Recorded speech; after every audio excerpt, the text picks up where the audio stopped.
Chicago's mayor calling for peace tonight. Ryan Young is out front on the ground. And Ryan, what's happening where you are?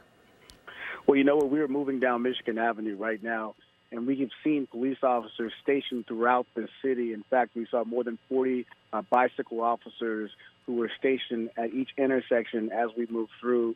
Several different police officers ready just in case anything happens, but we knew those protesters were going to go and try to shut down a couple streets. They've been talking about what they would do to show the displeasure with this video. Now, we know about 200 protesters right now are at East Roosevelt and South State.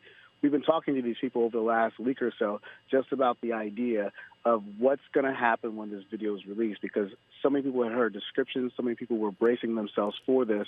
A lot of the protesters we talked to said they wanted the protest to remain peaceful, so they wanted to show some sort of disruption, but not get involved with anything with police. Now, we've also been told they'll probably have some Black Friday protests as well.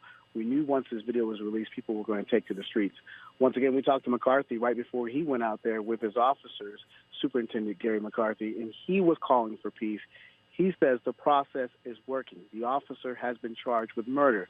The video has been released. No one's trying to hide this, and he wants to make sure the public understands that there's a process that's involved here, and it's all taking place. The criminal justice system is working. But for others, people say the police department is trying to hide this. Some of the protesters were making sure before we left today that we understood that they were going to be out there for the next few hours, making sure that the police department heard they want things to change in this city.